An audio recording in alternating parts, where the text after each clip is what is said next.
Hi everybody, this is Scott Cranmore from 67 Music, and we are coming to you from Ocean Shores, Washington at the 9th Annual Galway Bay Celtic Music Festival. We're sitting here with Liam Gibbons, and we are sitting with the man himself, the legend, Mr. Derek Warfield from the Wolfe Tones, and now currently with the young Wolfe Tones. Yes.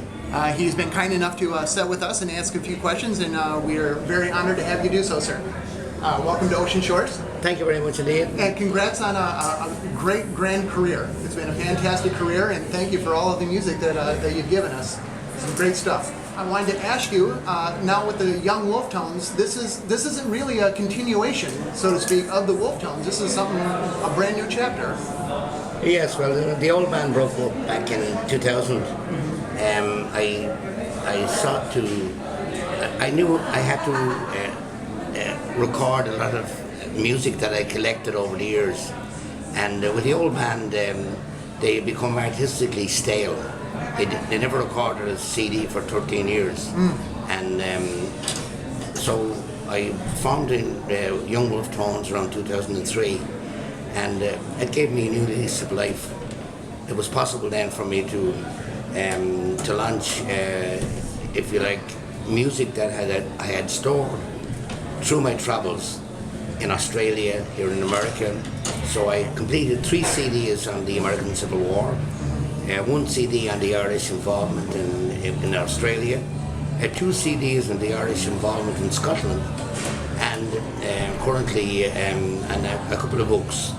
So artistically, it's very satisfactory for me. A very creative time then. Yeah, and I think perhaps the most rewarding thing is that the young people have given me inspiration to continue, because their careers are just beginning, and they have a passion that I probably had back in my 20s. Well, that actually is a good segue, because I was going to ask you, having seen so many generations of Celtic music, how you felt about the new generations coming up. Do you think they hold true to the roots of Celtic music, adding a little bit of their own flavor as well? Well, I think that Irish music has always regenerated itself in every generation, and we always have to be open to new ideas.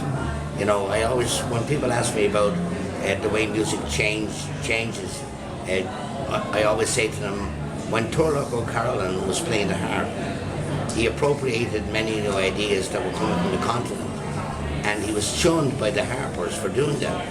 They didn't consider him traditional. But the concept of bringing new ideas into music makes it more creative and leaves it something to look back on that generation.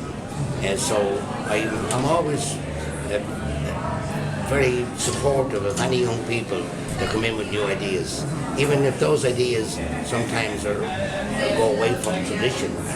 But you have to allow a generation to express their music in a different way, and every generation always does that. You have to nurture and encourage. That's right. But you pass on the ingredients that are there, and that's been the case in Ireland for thousands of years. I mean, music, I believe, was started in Ireland, where I'm concerned, because our oldest manuscripts say a life without music was not worth living, and that it's, music has been part of the social enjoyment and celebration in Irish history for thousands of years. Yeah. The bards, centuries and centuries. The bards, yeah, and some of the Irish saints were tremendous musicians. St. Columcille, many of the Irish chieftains were poets, and so I think music and song is very much part indeed of the Irish culture and heritage. Well, we've certainly heard a good deal of variations, all of the bands that are playing here at the Galway Bay Festival.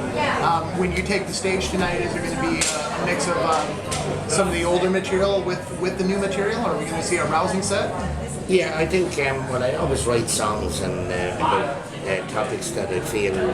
I never write songs from my head, I write them from my heart. And so I could write a song in 10 minutes if I felt the need to write it. So our show really embraces the whole aspect of Irish tradition. I like to remind people of the historical value of the history behind Irish music and the song, why these songs were written, the events that they express, the feelings and the sentiments that they express have always been important to Irish people. So our music is probably very different to the rest of Europe because of our colonial past, and it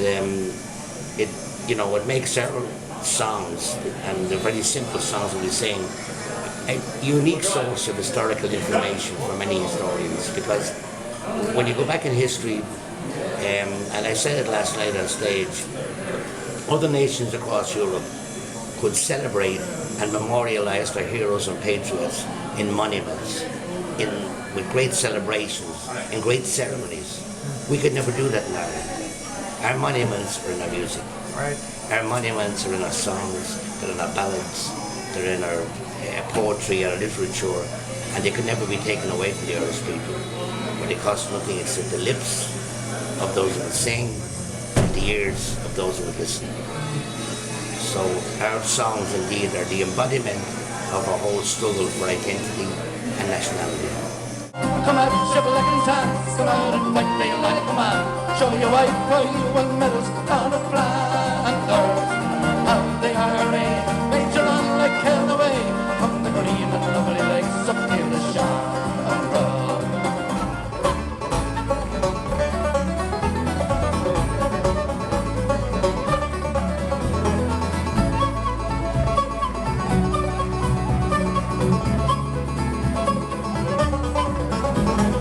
Wow, that was well put. That was well put, and we are honored that you have put this all down into music for us, for everybody to learn from and to enjoy. And it's been an honor to sit here with you and learn all about the music that you make. So, thanks very much indeed, and I'm delighted, and thanks indeed to Bill for bringing me out here to this lovely piece of Ireland. We have lovely rain. The rain is lovely. And we've had plenty of it today. Yeah. Well, thank you, Mr. Derek Warfield. We very much appreciate it. We're looking forward to the set tonight, and good luck to you. Thank you. Thank you. Yeah.